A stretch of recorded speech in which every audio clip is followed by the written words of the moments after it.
భగవద్గీత 3వ అధ్యాయము కర్మయోగము. శ్రీ భగవానువాచ లోకేస్మిన్ ద్విధా నిష్ఠా పురా ప్రోక్తా మయా నఘ జ్ఞానయోగేన సాంఖ్యానాం కర్మయోగేన యోగినాం. 3వ అధ్యాయంలో అర్జునుడు తన సందేహాన్ని వ్యక్తపరచడం, దాని విషయమే మేము గతంలో విశ్లేషించుకున్నాము.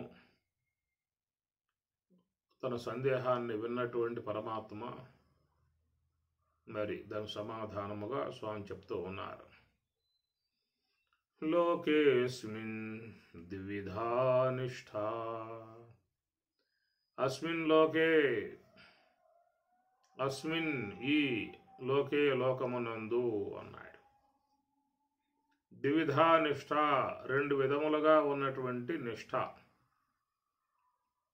అస్మిన్ లోకే, అస్మిన్ అంటే ఈ అని అర్థం వస్తుంది, ఈ లోకమునందు అని అర్థం. అనగా విశ్వంలో ఎన్నో లోకాలు ఉన్నాయని చెప్పని కదా.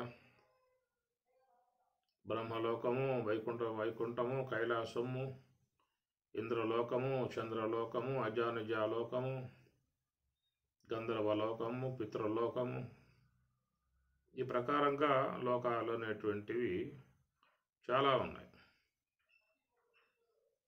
కానీ మోక్షము అనేటువంటిది ఈ పార్థివ లోకంలోనే దాన్ని సంపాదించుకోవాల్సి ఉంటుంది అనేటువంటి మాట. ఏ లోకానికి పోయినా కానీ తిరిగి మరలా ఈ భూలోకానికి రావాల్సి, ఇక్కడే చేసుకోవాల్సి ఉంటుంది. అది ప్రాక్ శరీర విమోక్షణాత్ అని స్వామి చెప్పిన మాట. ప్రాక్ శరీర విమోక్షణాత్, ప్రాక్ అంటే పూర్వమే, శరీర విమోక్షణాత్ ఈ దేహం వదలటానికి పూర్వమే ఏదైనా జీవితంలో సాధించుకోవాల్సి ఉంటుంది. ఇక్కడే అన్నింటికీ సాధనమై ఉన్నటువంటి అంశము. ఒకవేళ స్వర్గానికి పోవాలని అపేక్ష ఉన్నటువంటి వాళ్ళు ఇక్కడే యజ్ఞయాగాలు కొనసాగించాల్సి ఉంటుంది. ఇట్లా ఏ ఏ లోకాలకు పోయేవాళ్ళు ఆయా లోక సంబంధమై ఉన్నటువంటి క్రతువులు ఆచరించేటువంటి విధానం. యాంతి దేవవ్రతా దేవాన్ పితॄన్యాంతి పితృవ్రతాః భూతాని యాంతి భూతేజ్య యాంతి మద్యాజినోపి మాం. యాంతి దేవవ్రతా దేవాన్, స్వామి చెబుతున్నమాట. వ్రతాదేవాన్, దేవతలను ఆరాధించేటువంటి వారు ఆయా దేవతా సంబంధ లోకాలకే పోతున్నారు. పితॄన్ యాంతి పితృవ్రతాః, ఈ పితరులను ఆరాధించేటువంటి వారు పితృ సంబంధమైన లోకాలకు పోతున్నారు అన్నాడు. భూతాని యాంతి భూతేజ్య, భూత ఇజ్య, ఇజ్య అంటే ఆరాధన. కొంతమంది తామసికులై ఈ భూత ప్రేత గణాలని వాళ్ళు పూజ చేస్తూ ఉంటారు. అలాగ ఆరాధించేటువంటి వారు వాటి సంబంధమైన లోకాలకే వాళ్ళు పోతారు అన్నాడు. యాంతి మద్యాజినోపి మాం, యాంతి మత్యాజినః అపి మాం, నన్ను ఆరాధించేటువంటి వారు నా వద్దకే వాళ్ళు చేరుకుంటున్నారు. నన్ను అని చెప్పనంటే బ్రహ్మము, ఈశ్వరుడు. ఆయన్ని సోహంభావ ధ్యానముతో ఆరాధించేటువంటి వారు యోగ సమాధి ద్వారా తన యొక్క స్వరూపము బ్రహ్మము యొక్క ప్రాప్తిని పొందే విధానమే ఈ యాంతి మద్యాజినోపి మాం. ఇట్లాగా నివృత్తి మార్గంలో ప్రయాణం చేసి నా స్వరూప అనుభవాన్ని పొందే విధానముగా కొంతమంది ప్రయాణం చేస్తూ ఉన్నారు. వేదం యొక్క పూర్వభాగ కర్మకాండను ఆశ్రయించి దేవతలను ఆరాధిస్తూ ఉన్నారు. ఆ దేవతా సంబంధ లోకాలకే వాళ్ళు పోతూ ఉన్నారు అన్నారు.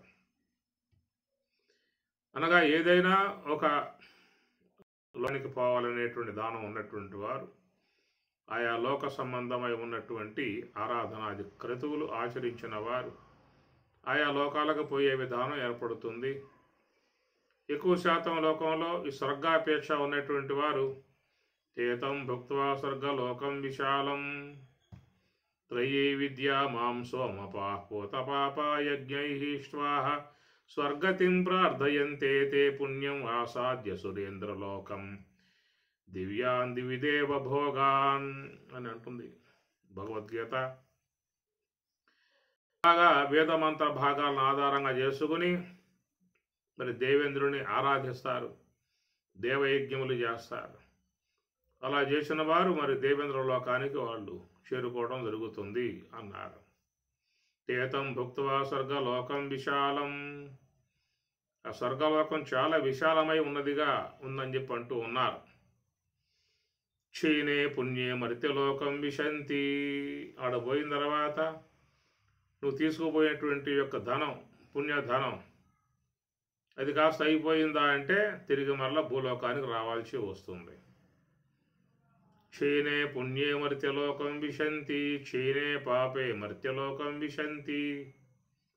ఒకవేళ పాపకార్యాలు ఆచరించి హీన లోకాలకి నరకాది లోకాలకు పోయినటువంటి వారు అక్కడ పాప సంబంధమై ఉన్నటువంటి ఫలితాన్ని అనుభవించి తిరిగి మరల వాళ్ళు ఈ లోకానికే వస్తూ ఉన్నారు. అందుచేత జ్ఞాన సంబంధమై ఉన్నటువంటిది కానీ పుణ్య సంబంధమై ఉన్నటువంటిది కానీ ఏదైనా తాను చేసి సంపాదించుకోవాలని చెప్పనంటే అస్మిన్ లోకే ఈ లోకమునందు మాత్రమే చేసుకోవాల్సి ఉంటుంది. ఏ లోకానికి పోయినా అక్కడ అవకాశాలు లేవు. స్వర్గలోకంలో యజ్ఞయాగాదులు చేసి పుణ్యం సంపాదించుకునే అవకాశం అక్కడ లేదు. చేసుకున్న పుణ్యాన్ని అనుభవించడం వరకే అక్కడ ఉన్నటువంటి విధానం. నరకాది లోకాలకు పోయినట్లయితే అక్కడ పాప సంబంధమై ఉన్నటువంటి కర్మను వేదనాయుతముగా అనుభవించడం తప్ప అక్కడ మళ్ళా కొత్త కర్మ చేసుకునే అవకాశం లేదు. ఎవరైనా మళ్ళా సంపాదించుకోవాలనే అపేక్ష ఉన్నట్లయితే ఈ మర్త్య లోకానికే రావాల్సి ఉంటుంది.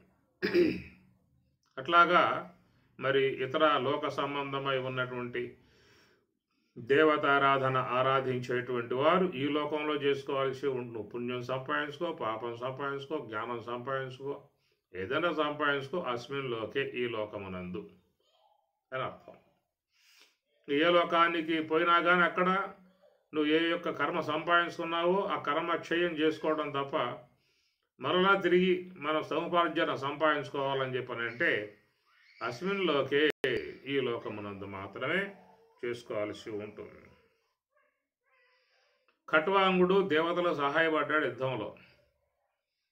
అట్లాగా మరి ఆ దేవతలకు సహాయపడి శత్రువులను ఓడించి విజయం సమకూర్చాడు దేవతలకి ఖట్వాంగుడు. అప్పుడు ఆ ఖట్వాంగుడికి వరం వాళ్ళు ఇవ్వాలని అనుకున్నారు.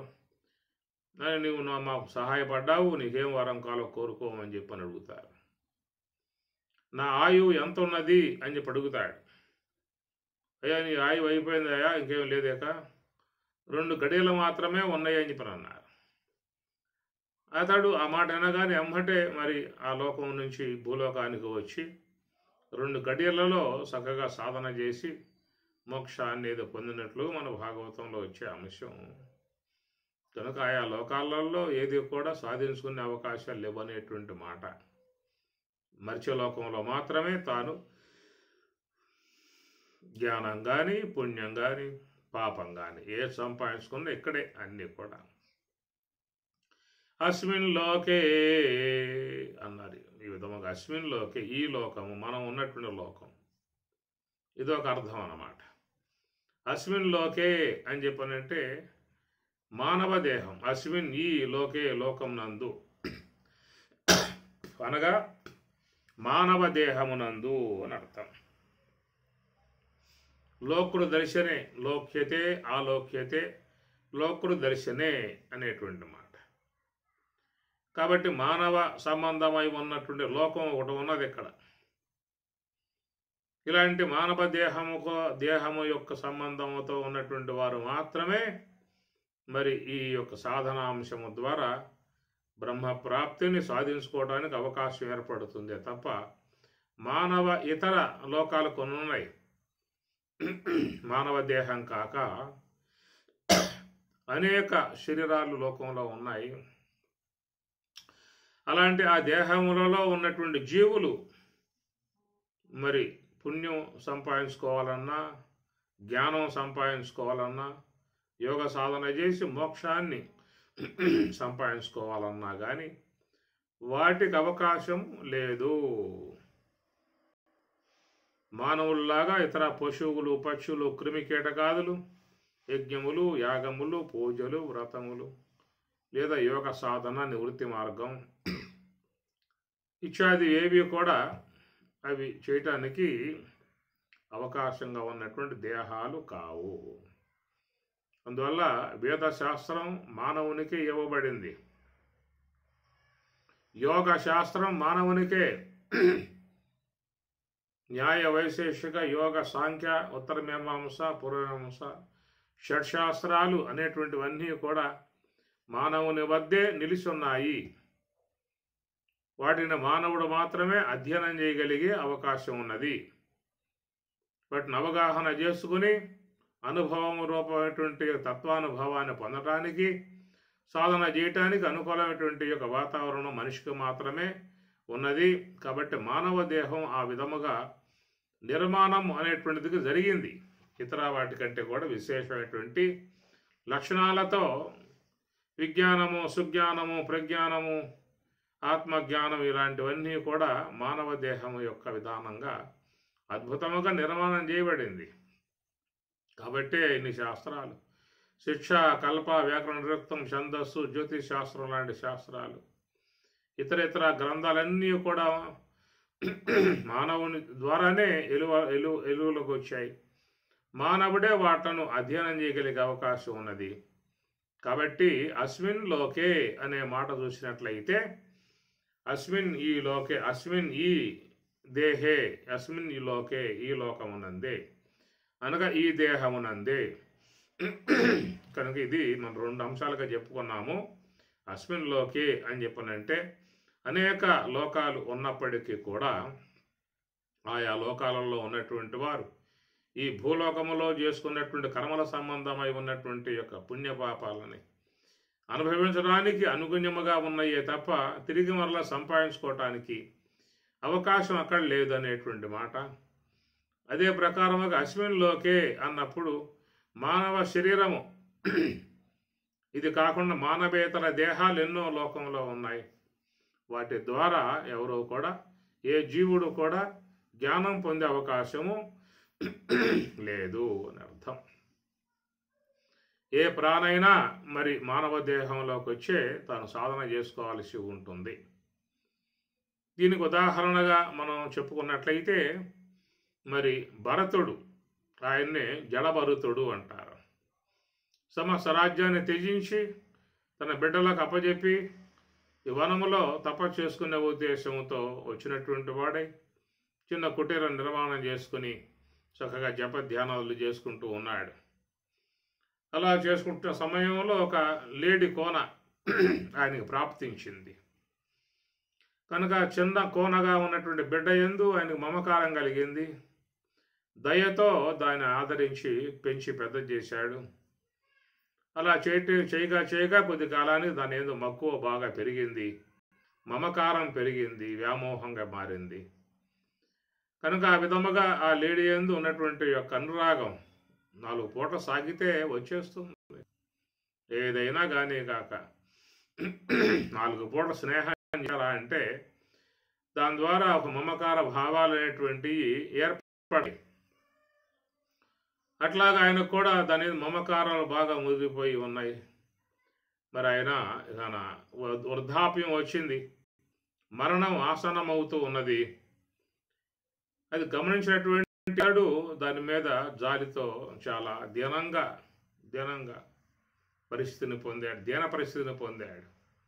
ఎందుకంటే ఎంతకాలం సాకి కాపాడుతూ ఆశ్రమంలో పెంచుతూ రావటం కారణంగా దాని ఏదో మమకార భావం బాగా పెరిగిపోయింది.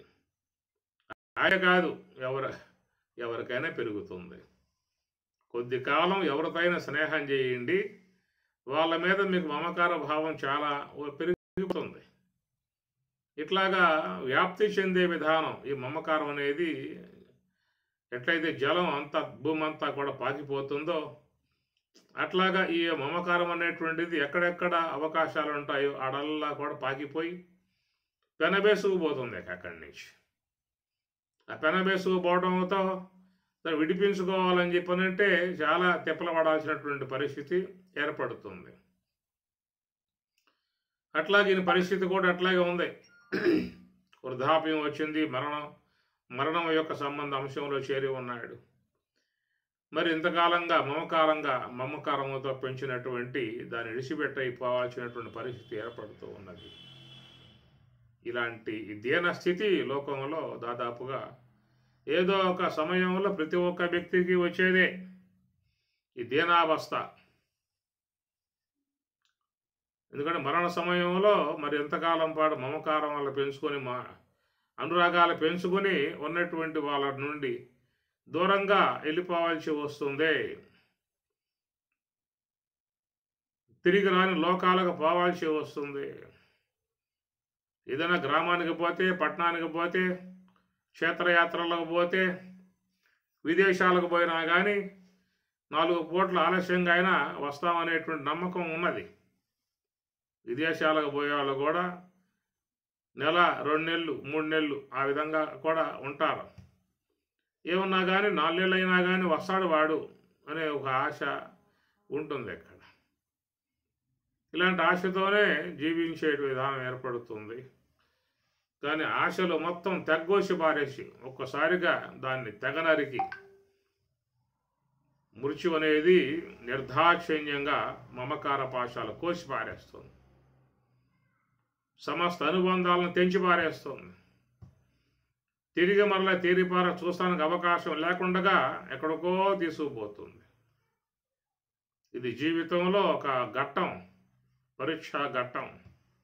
ఆ సమయం ఆసనం అయినప్పుడు ఆయనకు ఆ పరిస్థితి ఎట్లా ఉంటుందో ఆయన అనుభవించేటువంటి యొక్క అంశం. ఎవరికి వారికి అనుభవానికి వచ్చేదే తప్ప ఒకళ్ళ అనుభవం మరొకరు చెప్పుకునే అవకాశాలు లేవు. అలాంటి ఆ విధానమైనటువంటి పరిస్థితుల్లో, దీనస్థితిలో, చాలా బాధాకరమైనటువంటి పరిస్థితుల్లో అందరినీ కూడా దిగవిడిచి నిర్దాక్షిణ్యంగా మరి ఆ యొక్క మృత్యువు యొక్క ద్వారంలోకి ప్రవేశం చేసి వెళ్ళిపోవాల్సిన పరిస్థితి ఏర్పడుతుంది. అలాంటి ఆ పరిస్థితే ఇక్కడ భరతుణ్ణి కూడా ఆవహించింది. ఎంతో కాలం మమకారంతో, ప్రేమతో, వాత్సల్యంతో పెంచినటువంటి దానిని ఒక పెట్టున వదిలిపెట్టి వెళ్ళిపోవాల్సి వస్తుంది అనేది ఒక బాధ అయితే, మనం పోయిన తర్వాత దీనికి ఎవరు ఆదరించేది, ఎవరు రక్షణలో ఇది ఉంటుంది? క్రూర మృగాలు చుట్టూ ఉన్నాయి.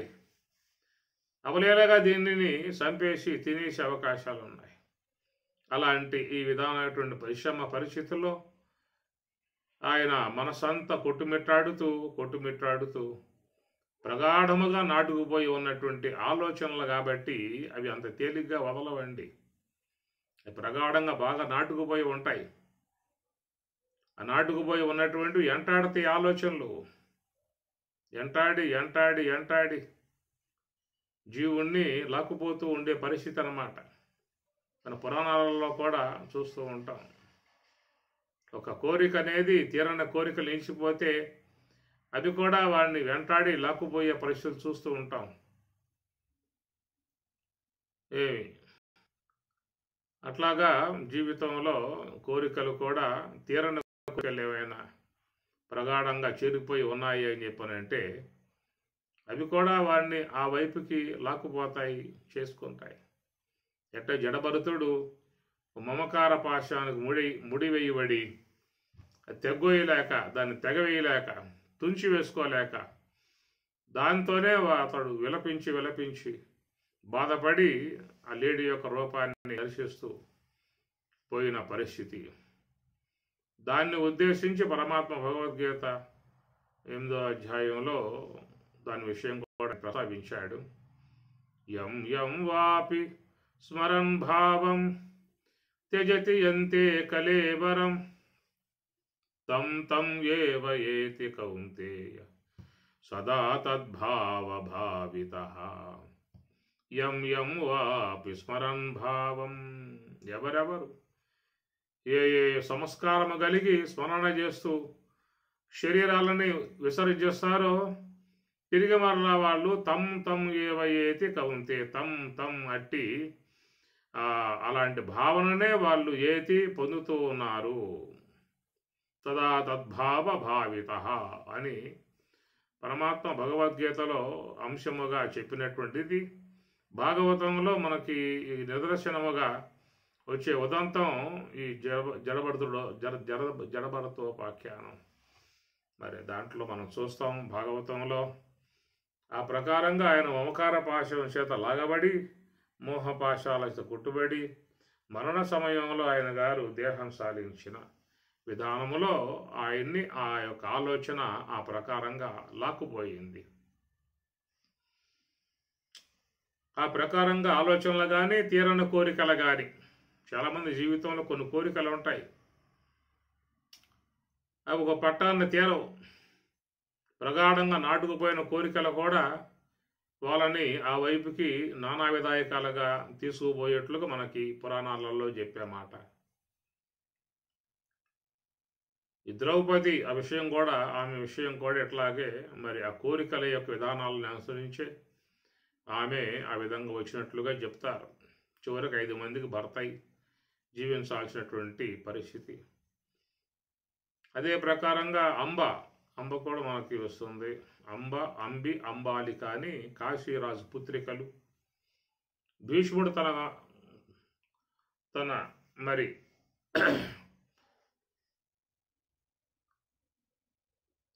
సత్యవతి పుత్రులకు వివాహం చేసే విధానాల్లో అక్కడ అందరినీ రాజుల్ని జయించి ముగ్గురిని కూడా తీసుకుని రథం మీద తీసుకొచ్చి తన తమ్ముడికి వివాహం చేయకపోతే అప్పుడు అంబ కొంచెం నిదానించి విషయం చెప్పుకుంటుంది. అయ్యా మంచి మన్నించండి అని చెప్పని తన గతంలో ఏం జరిగిందో ఆ విషయాన్ని విన్నవించుకుంటే భీష్ముడు కూడా సమ్మతించి సరే అమ్మాయి వెళ్ళు అని చెప్పని అంటాడు. అలా వెళ్ళిన తర్వాత ఆమె మరి సాలుని చేత తిరస్కరింపబడి మళ్ళా భీష్ముని వద్దకు రావటం, భీష్ముడినే తనను వరించమని చెప్పని కోరుకోవటం, నాకు ప్రతి ఉన్నది నేను దాన్ని చేసే అవకాశం లేదని చెప్పి ఆయన చెప్పటం. ఆ తర్వాత ఆమె గారు పరశురాముడిని ఆశ్రయించటం, పరశురాముడు మరి భీష్ముడిని పిలిపించి చెప్తే వాడు వినకపోవటం, దాంతో యుద్ధంలో నేను జయించైనా నేను అమ్మాయికి మాట ఇచ్చా కాబట్టి కట్టబెడతా అని చెప్పని పరశురాముడు యుద్ధం చేయటం. ఆ యుద్ధంలో పరశురాముడే భీష్ముడి చేతిలో ఓడిపోవటం. చూడు నేను చేయగలిగింది ఏమీ లేదమ్మాయి, కనుక నీ ఏదన్నా మార్గం చూసుకోమని చెప్పని పరశురాముడు చెబితే మళ్ళా ఆమె గారు అక్కడి నుంచి బయలుదేరి విఫల మనోరథయ్యి ఆ విధముగా ఆమె మనసులో ఉన్నటువంటి వాంఛ కోరిక తీరక ఇక అది కక్షగా మారి తపస్సు చేసి పరమశివుని అనుగ్రహాన్ని సంపాదించుకొని ఆ తర్వాత కాలంలో మళ్ళా పురుషుడుగా స్త్రీగా పుట్టి పురుషుడుగా మారి నపుంసకుడుగా అయి స్త్రీగా పుట్టి పురుషుడుగా అయి నపుంసకుడై, ఎందుకంటే ప్రగాఢమైనటువంటి యొక్క మనస్సులో ఆ ద్వేషం పెరిగిపోయింది. ఎప్పుడైతే మనసు ఇరిగిపోతుందో అది ద్వేషంగా మారుతుంది. ఇక అక్కడి నుంచి ఆ విధంగా ఆమె గారు ఈ జీవితంలో సరైనటువంటి జీవన విధానం లేక రాబోయే కాలంలో మరొక జీవితాన్ని పొందినటువంటిది అయి తన జీవన విధానం అస్తవ్యస్తమై ఉన్నది మనం భారతం ద్వారా చూస్తాము. అంటే మానవులలో తీరని కొన్ని కోరికలు ప్రగాఢంగా నాటుకుపోయినటువంటి అట్లాగే మిగిలిపోయి ఉండిపోయినట్లయితే వాటిని అనుసరించి ఆ జీవులు మరలా ఏ వైపుకి తీసుకుపోబడతారో మనం కొన్ని పురాణ భాగాల నుంచి చూస్తూ ఉంటాం. ఏదైనా మరణం తథ్యము అన్నారు. జాతస్య హి ధ్రువో మృత్యు. పుట్టిన తర్వాత పోవాల్సినటువంటిది అది ఒక శిలాశాసనం, తప్పేది కాదు, ఎవరికైనా తప్పేది కాదు. కానీ జీవితం కొంతమంది సజావుగా నడుస్తుంది, చక్కగా ప్రశాంతంగా.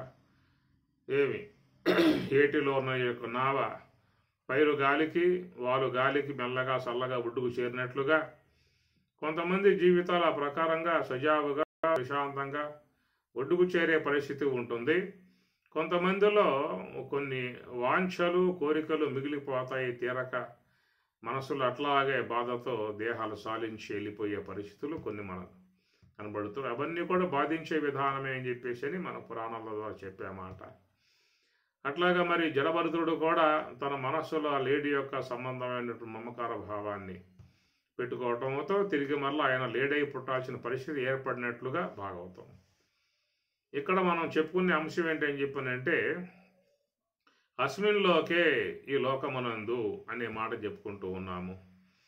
ఈ లోకమునందు అని చెప్పనట్లయితే మానవ దేహమునందు మాత్రమే అనేటువంటి అంశం ఎక్కడ. అస్మిన్ అంటే ఈ, లోకే అంటే లోకమునందు. లోకే సప్తమి భక్తి ఏకవచనం ఇది. లోకః లోకవు లోకాః, లోకే లోకయోహో లోకేషు. లోకే అనేది సప్తమి భక్తి ఏకవచనం కాబట్టి లోకమునందు, అస్మిన్ లోకమున, అస్మిన్ అంటే ఈ లోకమునందు అంటే ఈ మానవ దేహమునందు. కనుక ఈ మానవ దేహమునందు మాత్రమే సాధన చేయటానికి యోగ్యముగా ఉన్నటువంటి అంశము.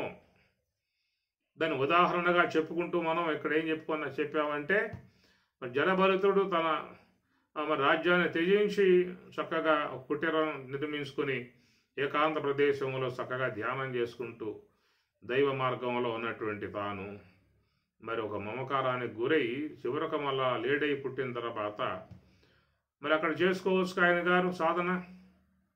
లేడై పుట్టాడు, మరి అక్కడ ఆ విధంగా ఆ సాధన చేసుకోవచ్చు కదా అని చెప్పానంటే మనకు భాగవతంలో చూస్తే ఆ అంశం అక్కడ గోచరించదు. అయితే గత జన్మలో తాను చేసినటువంటి యొక్క పొరపాటుకి ఏ యొక్క లేడి దేహం ప్రాప్తించిందో అలాగ మృగముగా పుట్టడం లాంటి విషయాన్ని ఆయన పశ్చాత్తాపడతాడు. భాగవతం చూడండి, దాంట్లో అంశం ఉంటుంది. ఆయన పశ్చాత్తాపడతాడు. లేడి దేహంలో ఉన్నటువంటి వాడై సమస్త రాజ్యాన్ని త్యజించి వైరాగ్యం పొంది మరి ఏకాంత ప్రదేశంలో తపస్సు చేసుకోవడానికి వచ్చినటువంటి యొక్క నేను తిరిగి మళ్ళీ ఈ మోహాన్ని పొందటం ఏమిటని చెప్పనే భావన. రాజ్యం మోహం, ఆ పెద్ద మోహాన్ని వదిలి చిన్న మోహాన్ని పట్టుకున్నాను, దారుణంగా ఈ లేడి దేహాన్ని మృగదేహాన్ని పొందాల్సి వచ్చిందని అక్కడ పశ్చాత్తాపడ్డాడే కానీ సాధన అనేటువంటి అంశం అక్కడ మీకు కనపడదు. ఆడే కూర్చోవచ్చుగా, పద్మాసనం వేసుకొని చిన్నబుద్ధి దాల్చి ధ్యానం చేసుకోవచ్చుగా లేడీగా ఉండి కూడా.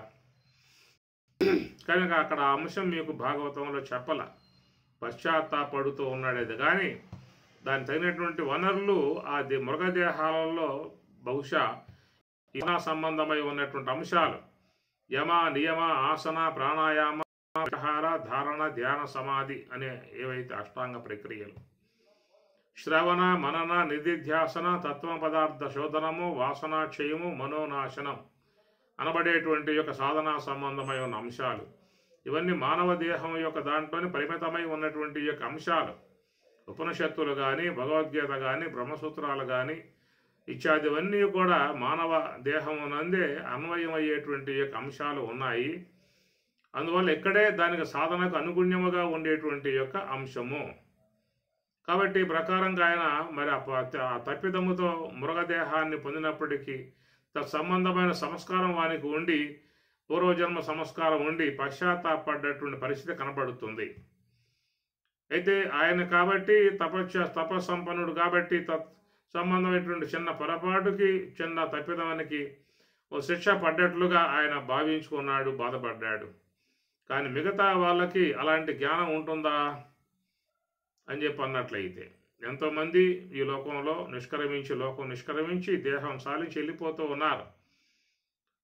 వెళ్ళిపోయినటువంటి యొక్క ఆ జీవులు ప్రాణులు ఏ దేహాల్లో పడుతూ ఉన్నాయో మన కళ్ళ ముందే ఎంతోమంది తనువులు సాధించి వెళ్ళిపోయారు. వెళ్ళిపోయినటువంటి వీళ్ళందరూ కూడా తిరిగి మరలా మానవ దేహంలోకి వచ్చారా? ఈ మానవ దేహం పోయినటువంటి వాళ్ళై తిరిగి మరలా మానవ దేహానికి వచ్చారా అనేటువంటి మాటగా చూసినట్లయితే అది వాళ్ళ వాళ్ళ సంస్కారాన్ని బట్టి వాళ్ళు ఆయా దేహాలు పొందుతారు అనేటువంటి మాటగా చెప్తూ ఉన్నారు. అందువల్ల ప్రతి ప్రాణి కూడా దేహం అనగా మానవ దేహం సాలించిన ప్రతి జీవుడు తిరిగి మరలా మానవ దేహాన్ని పొందుతాడనేటువంటి విషయముగా మనకు చెప్పటం లేదు. యోనిం అన్య ప్రపద్యంతే శరీరత్వాయ దేహినః స్థానం అన్యని కఠోపనిషత్తులో ఆయా శరీరాలు వాళ్ళ సంస్కారాన్ని బట్టి ఆయా దేహాల్లోకి పోవటం జరుగుతుంది అని చెప్పి అంటూ ఉన్నది. ఎవరెవరు ఏటి సంస్కారం కలిగి ఉంటారో ఆ సంస్కారమే రాబోయే జన్మలను నిర్దేశించేవిగా ఉన్నాయి అనేటువంటి మాట. ఈ మధ్య కాలంలో వచ్చిన సిద్ధాంతాలు కొన్ని అదేం కాదు, ఏ ప్రాణికి ఏ దేహం పోతుందో ఆ ప్రాణికి ఆ దేహమే వస్తుంది అనేది కూడా ఈ మధ్యకాలంలో ఒక వాదన లేవనెత్తారు. కొత్త సిద్ధాంతాలుగా ఉన్నటువంటివి కొన్ని ప్రతిపాదన చేస్తూ ఉన్నారు. ఎట్లా అని చెప్పారంటే, ఉదాహరణగా నువ్వు ఏ యొక్క గింజ భూమిలో పెడతావో తత్సంబంధమై ఉన్నటువంటి చెట్టే నీకు వస్తుంది కదా. ఏదన్నా పెట్టు, ఏ గింజనే పెట్టు, నువ్వు ఏ గింజ పెడతావో ఏ చెట్టు యొక్క సంబంధం ఆ గింజ నాడుతావో తత్సంబంధమైన వృక్షమే నీకు లోకంలో వస్తున్నట్లుగా ఏ ప్రాణి ఏ దేహం సాలిస్తుందో ఆ ప్రాణికి తిరిగి మరలా అదే దేహం వస్తుంది అనేటువంటి వాదనలో, కాబట్టి మానవ దేహం అనేటువంటిది విసర్జించినట్లయితే వానికి మానవ దేహమే తప్ప వేరే దేహం రాదు.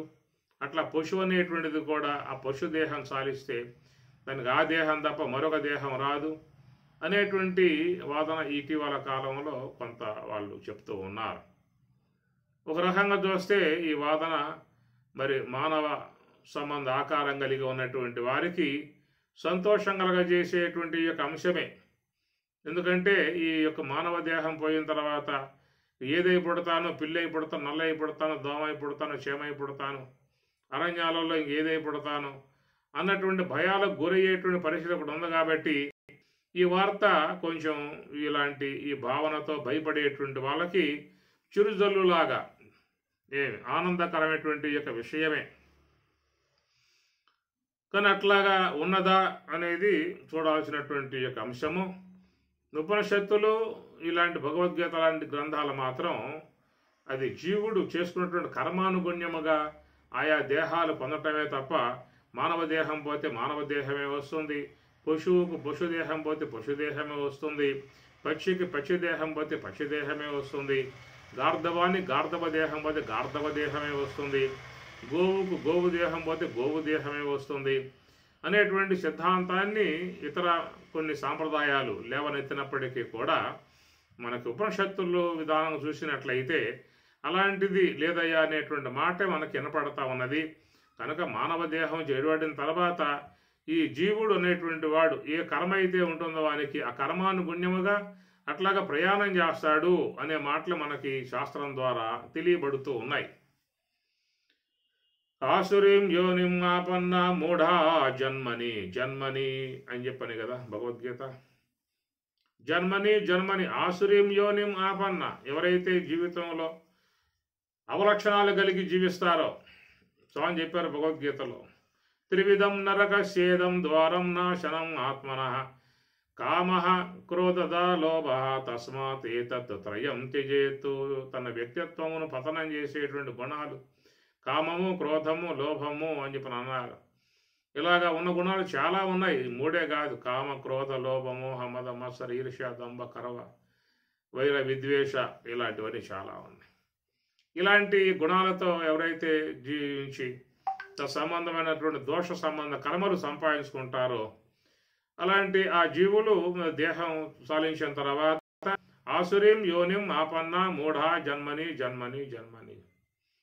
కనుక అలాంటి మూఢుడికి తిరిగి మరలా ఉత్తమ దేహం రాదు, ఆసురీ సంబంధమై ఉన్న దేహాలే వస్తాయని చెప్పనే మాట భగవద్గీత. ఈశావాస్యం కూడా ఈ విషయాన్ని ప్రతిపాదన చేసింది. అసుర్యా నామతేలో అంధేన తమసావృతాః తాన్ తే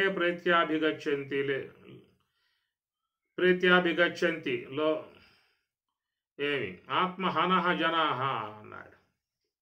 కాబట్టి ఆత్మహనహ అంటే మనస్సును పూర్తిగా పాడు చేసుకుని జీవితాన్ని దుర్భరప్రాయంగా చేసుకుని నానావిధ కర్మలు ఆచరించే విధానముగా పోయేటువంటి వారు అసూర్య రామతేలోక ఆశ్రయ సంబంధమై ఉన్న జ్ఞాన ప్రకాశం లేనటువంటి మానవేతర దేహాలలోకి పోవటమే చెప్పనే మాట కూడా ఉపనిషత్తులు కూడా ప్రతిపాదన చేస్తూ ఉన్నటువంటి విధానము.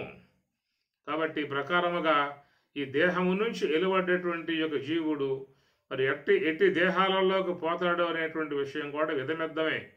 అది ఎవరు కూడా కరాఖండిగా చెప్పే అవకాశాలు లేవు. నీకు మానవ దేహం పోయాక మానవ దేహమే అనేటువంటిది కరాఖండిగా మనం అందటం లేదు. అది పరమాత్మ 6వ అధ్యాయంలో కొంత సూచాయిగా అందించాడు.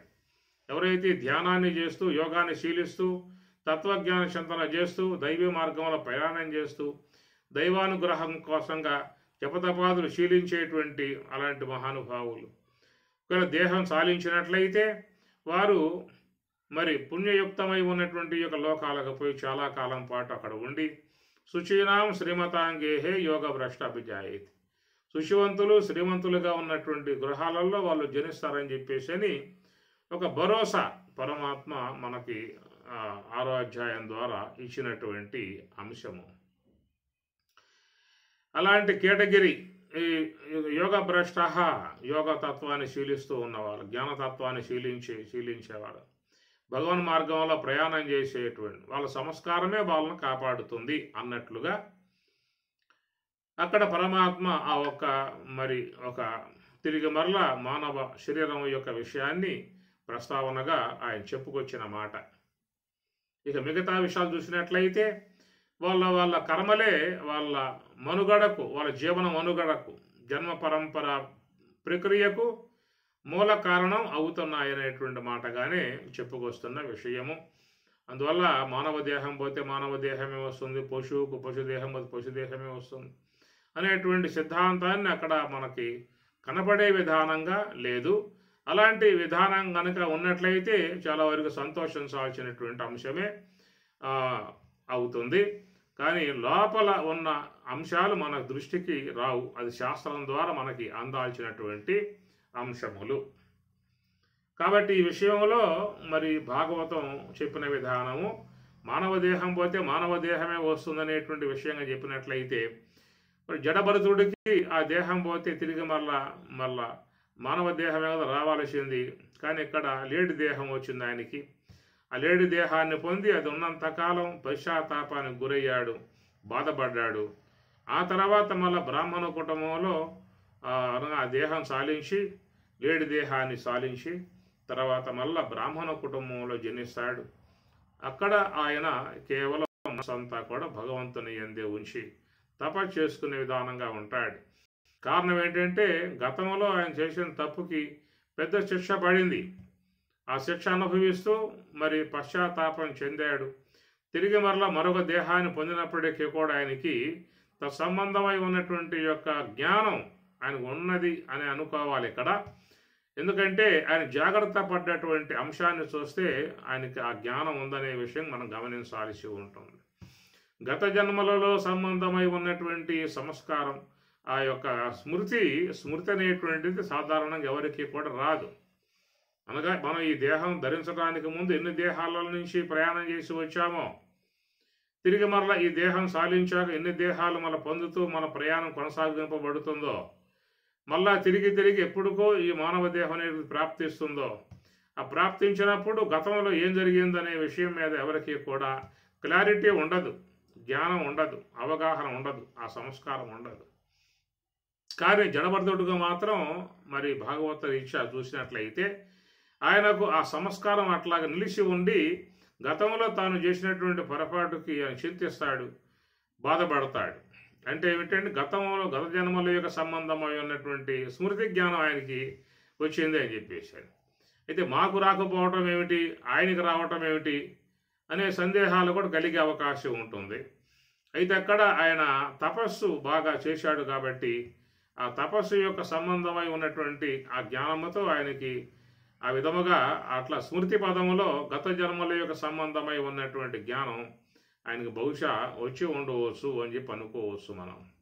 అది కాబట్టి ప్రకారముగా అస్మిన్లోకే అని చెప్పి అన్నప్పుడు ఈ మానవ దేహం అనబడేటువంటి దాంట్లో ఉన్నటువంటి వారు మాత్రమే దాన్ని శీలించడానికి యోగ్యముగా ఉన్న విషయమే తప్ప తిరిగి మరలా ఈ దేహం నుంచి వెలువడి బయటికి పోయిన తర్వాత దేహరహితమై ఉన్నటువంటి జీవుడికి ఈ పుణ్యం సంపాదించుకోవటం, పాపం సంపాదించుకోవటం, జ్ఞానం సంపాదించుకునేటువంటి ఏవి కూడా లేవు.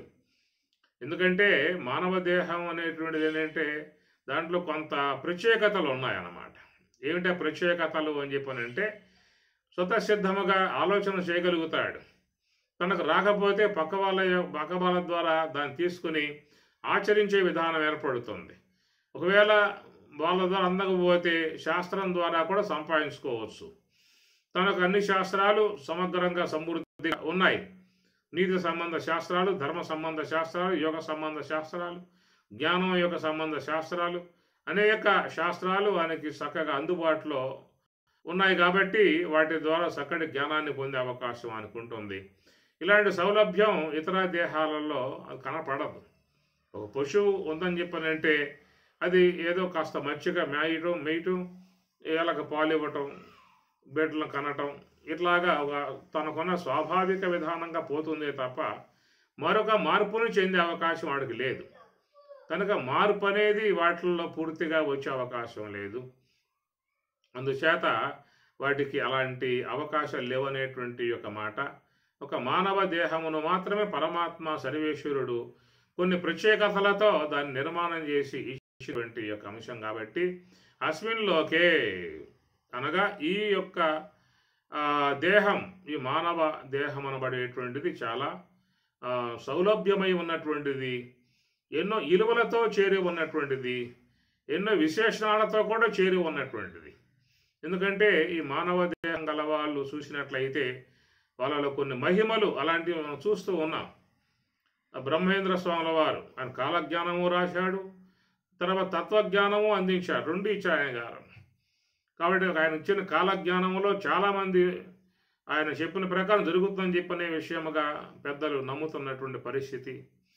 కనుక కొన్ని విశేషణాలు కలిగి ప్రకాశవంతమైనటువంటిదిగా ఎంతో మహిమాన్వితముగా చూసేటువంటి ఉపాధి బ్రహ్మేంద్ర స్వాముల వారు. అట్లాగా షిరిడి సాయి, పుట్టపర్తి సాయి అని చెప్పని ఇంకెంతోమంది మహాత్ములు ఎంతో గొప్ప గొప్ప మహిమ విధానం ఉన్నటువంటి వాళ్ళుగా మనం చూస్తూ ఉన్నాం. గతంలో ఎంతోమంది దర్శించుకున్నటువంటి పరిస్థితి ఉన్నది. ఇలాంటి ఈ దివ్యమై ఉన్నటువంటి యొక్క మహిమలు కలిగి ఉన్నటువంటి ఉపాధి ఏదైనా ఉందా అంటే మీకు మానవ దేహంలోనే అలాంటి వెలువడుతున్నాయే తప్ప ఇటు మహిమలు విశ్వంలో ఇతర జీవులలో మీకు కనపడే అవకాశాలు లేవు. ఎందుకంటే అవి కేవలం అంధకారంలో మునిగి ఉన్నాయి, అవిద్యకు బద్దులై ఉన్నాయి. అట్లాగా ఒక ప్రకృతి స్వభావాలకు గురై ఉన్నటువంటి విధానం కనుక వాటిల్లో ఇలాంటి విశేషణాలు గోచరించే అవకాశాలు లేవు. అణిమ, లఘిమ, గరిమ, ప్రాప్తి, ప్రాకామ్యం, ఈశత్వం అని అష్టసిద్ధులు కూడా చెప్పుకొస్తూ ఉంటారు. అణిమాది అష్టసిద్ధులుగా ఉన్నటువంటివి కూడా ఒక మానవ దేహమునందు మాత్రమే వెలువడే విధానం ఉన్నది. అయితే అలాంటి సంబంధమై ఉన్నటువంటి యొక్క వాటిని కొద్దిమంది మాత్రమే ప్రయోగాత్మకముగా వాటిని లోకములో వినియోగించి లోక కళ్యాణానికై వాళ్ళు పాటుపడే విధానం ఉంటుంది. అట్లా కృష్ణ పరమాత్మ కూడా ఎన్నో మహిమలు కలిగినటువంటి యొక్క విధానం మనం చూస్తాం భాగవతంలోనూ మనం కొన్ని చూస్తాం. భాగవతంలో కూడా కృష్ణ పరమాత్మ చరిత్ర పూర్ణముగా వస్తుంది. ఆయన విశ్వరూపాన్ని తల్లికి ముందుగా చూపించిన విధానం, ఆ తర్వాత విదురుడికి ఆ యొక్క విశ్వరూపాన్ని చూపించిన విధానం, రాయబారం యొక్క సందర్భంలో అందరికీ కూడా తన యొక్క గొప్పతనాన్ని, తన యొక్క విశ్వరూపాన్ని, తన యొక్క దివ్యమై ఉన్న మంగళకర విగ్రహాన్ని అక్కడ చూపించిన విధానం, ఆ తర్వాత అర్జునుడు యుద్ధం చేయనని చెప్పని భీష్మించినప్పుడు ఆయనకు కూడా అక్కడ విశ్వరూపాన్ని చూపించి ఆయన యొక్క తత్వాన్ని చక్కగా మార్చినట్లుగా ఇవన్నీ కూడా కొన్ని మహిమలు అనేటువంటివి మనం కొన్ని చెప్పుకుంటూ ఉన్నాం, కొంతమంది చెప్పుకుంటూ ఉన్నాం. మనకంటే ముందు ఎంతోమంది గత కాలంలో ఎన్నో మహిమలు కలిగినటువంటి వారు లోకంలో మనం చూస్తూ ఉన్నాం. ఇవన్నీ కూడా మానవ ఉపాధి యందు మాత్రమే ఆవిర్భావం అయ్యే విధానం తప్ప మానవేతర జీవులలో మనం ఇలాంటి చూడం. ఎన్నో ఉన్నాయి మన దగ్గర జీవులు, కానీ వాటిల్లో మనం ఇలాంటి యొక్క మహిమలు ఆ జీవులలో చూడమని చెప్పనంటే వాటికి అలాంటి విశేషణమైనటువంటి యొక్క ప్రక్రియ మరి నిర్మాణాత్మకముగా లేదు, ఒక మానవ జన్మలో మాత్రమే ఉన్నాయనేటువంటి యొక్క మాట. అందువల్ల ఇతర జీవుల కంటే మానవ దేహం ఎన్నో విశేషణాలతో విశిష్టలతో చేరి ఉన్నటువంటిదిగా చూస్తూ ఉన్నాం. ఋషులు, యతీశ్వరులు, పరివ్రాజకులు, విద్వత్సత్తములు, విదుషీమణులు, జ్ఞానులు, యోగులు ఎంతోమంది వారు తపస్సు ద్వారా ఎన్నెన్నో గొప్ప గొప్ప దివ్యమై ఉన్న శక్తులను వాళ్ళు సంపాదించినటువంటి విధానం. ఇవన్నీ కూడా మానవ ఉపాధి అందే ఇవన్నీ కూడా ఉన్నటువంటివి కాబట్టి అతడు మాత్రమే మోక్షాన్ని కూడా సంపాదించడానికి యోగ్యమై ఉన్నటువంటి విధానం. ఇదిగా దేవతా సంబంధమై ఉన్న ఆరాధనలు, యజ్ఞములు, యాగములు ఆచరించి వాటి యొక్క విధానములో పుణ్య విశేషముతో గొప్ప గొప్ప దేవతానుగ్రహములు సంపాదించుకుని ఆయా లోకాలకు పోయినటువంటి వాళ్ళు కూడా ఉన్నారు. వారు తమ తపస్సు ద్వారా ఆయా లోకాలకి పోయినట్లుగా మనకి పురాణాలలో వచ్చేటువంటి విధానము. అంటే శంకరాచార్యుల వారు కూడా ఒక విషయముగా తాను పరకాయ ప్రవేశం చేసి రాజు దేహంలో ప్రవేశించి ఉన్నటువంటి విధానము. ఇవన్నీ చూసినట్లయితే మరి అవన్నీ కూడా మానవ దేహమునందు మాత్రమే విశేషముగా చేరి ఉన్నటువంటి అంశములు. అనేక అంశములు చేరి ఉన్నటువంటి దాంతో పాటు ఇక్కడ మోక్షము అనేటువంటిది కూడా గొప్ప విశేషం అన్నమాట. కాబట్టి ఒక మానవుని యందు మాత్రమే చక్కగా ఈయన యోగమును శీలించి యమ, నియమ, ఆసన, ప్రాణాయామాది అష్టాంగములను అధికరించి సమాధి, లాస్ట్లో చెప్పే యోగ సమాధి అనబడేటువంటి అంశాన్ని కూడా సవిచూసే అవకాశము పొందేటువంటి విధానము. అవాంతర వాక్యముల ద్వారా జ్ఞానము, మహావాక్యముల ద్వారా అనుభవము, రెండింటినీ కూడా సాధించుకునే అవకాశం వీడికి ఉన్నది. అవాంతర వాక్యములు 108 ఉపనిషత్తులు కానీ, భగవద్గీత కానీ, ఎన్నో గ్రంథాలు, యోగ వాసిష్టము, నైష్కర్మ సిద్ధి, వృత్తి ప్రభాకరము, విచార సాగరము, వేదాంత పంచదశి, ఇలాంటి చాలా ఉన్నాయి గ్రంథాలు. వాటి ద్వారా సరైనటువంటి యొక్క మంచి జ్ఞానాన్ని, అవాంతర వాక్య సంబంధ జ్ఞానాన్ని సంపాదించుకోవటమే కాకుండా తాను గురువు ద్వారా ఉపదేశాన్ని పొంది హంస యొక్క ఆశ్రయం ద్వారా నివృత్తి మార్గంలో ప్రయాణం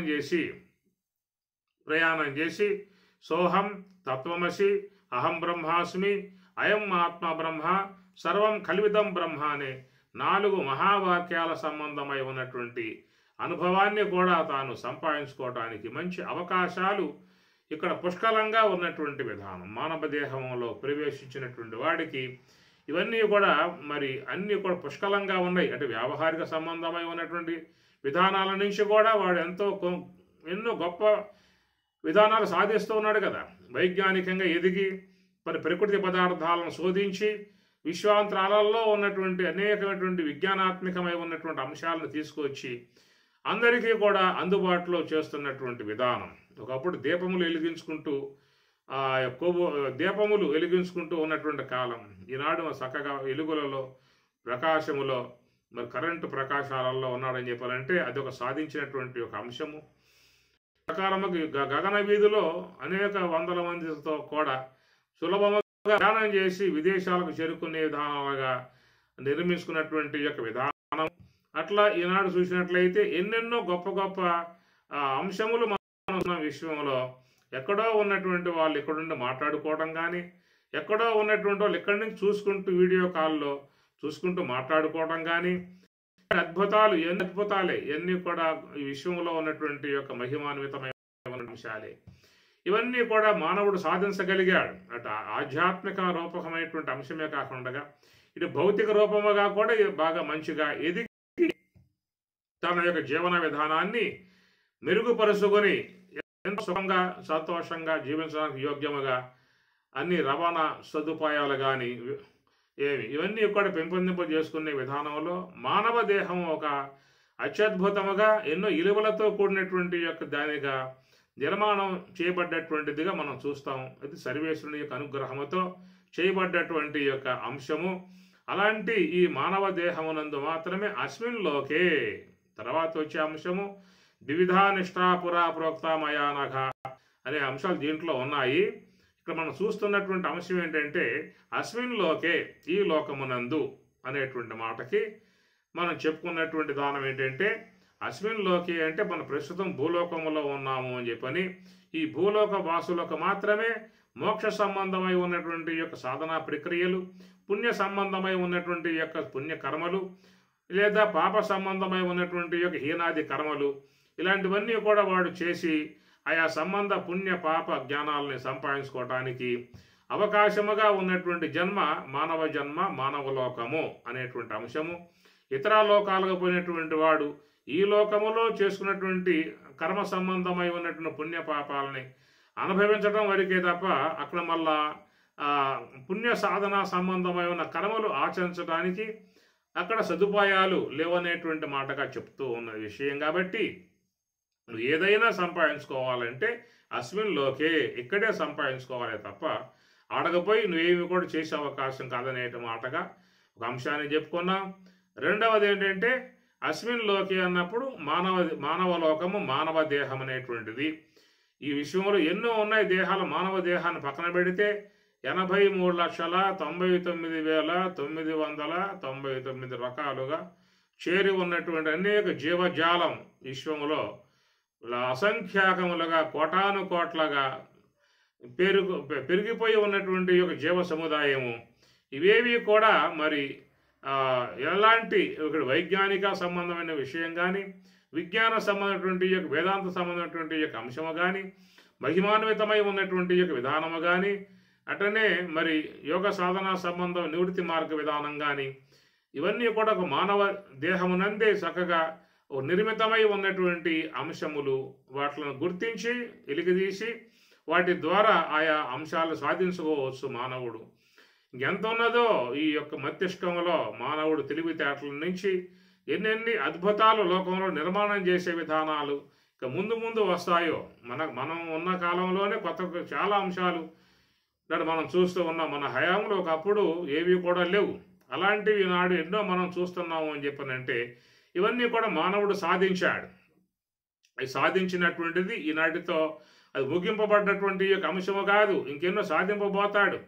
రాబోయే కాలం ఇంకెన్నెన్ని రకాలైనటువంటివన్నీ కూడా వస్తాయో ఇవన్నీ కూడా చేయగలిగేటువంటి అవకాశం ఒక మానవ దేహం గల ప్రాణికి మాత్రమే, అట్టి మస్తిష్కంలో మాత్రమే అలాంటి ఆలోచన సంబంధమై ఉన్న ప్రక్రియ సర్వేశ్వరుడు పెట్టి ఉన్న విధానమే తప్ప ఇతర జీవులు ఎన్నో ఉన్నాయి. అవి కూడా మరి ఈ విధంగా చేసుకోవచ్చు కదా, సౌలభ్యకరమైనటువంటివన్నీ చేసుకోవచ్చు కదా అని చెప్పనంటే వాటికి అంత విధానంగా వాటి యొక్క వికాసం, బుద్ధి వికాసం, జ్ఞాన వికాసం మన వాటిలలో లేని విషయం చూస్తూ ఉన్నాం. మన కళ్ళ ముందే ఉన్న ఎన్నో జీవులు అవి కేవలం ఒక సామాన్య విధానంగా జీవిస్తున్నాయి తప్ప మరి విశేషముగా అయినటువంటి యొక్క విధానం చూసినట్లయితే మానవ దేహము ఎంతో ఇలువలతో చేరి ఉన్నటువంటి మానవ దేహము దుర్లభం మానుషం జన్మ అని చెప్పని కూడా చెప్తూ ఉన్నారు. అలాంటి ఆ మానవ జన్మ అనేటువంటిది అస్మిన్ లోకే, ఈ లోకమునందే అని అర్థం. దానికి ద్విధా నిష్ట, 2 విధాలు నిష్టలు ఉన్నాయని చెప్పని అవన్నీ కూడా సాధించుకోవడానికి అవకాశముగా ఉన్నటువంటి విధానముగా సర్వేశ్వరుడు ముందుగా మరి 3వ అధ్యాయంలో తన యొక్క బోధను ఆరంభం చేస్తూ అస్మిన్ లోకే అని చెప్పని అన్నాడు. ఈ లోకమునందే అంటే ఈ మానవ లోకమునందే అనే ఒక అంశం ఒకటి, ఈ మానవ దేహమునందే అనేటువంటి అంశం రెండవది. ఈ రెండు కూడా చక్కగా అన్వయమయ్యేట్లుగా స్వామివారు మనకు చక్కటి ఆ సందేశాన్ని పదాల ద్వారా ఇచ్చినటువంటి మంచి జ్ఞానం. ఓం సహనా భవతు సహనౌ భునక్తు సహ వీర్యం కరవావహై తేజస్వినావధీతమస్తు మా విద్విషావహై. ఓం శాంతి శాంతి శాంతి. హరి ఓం తత్సతు. శ్రీ గురుభ్యో నమః. హరి ఓం.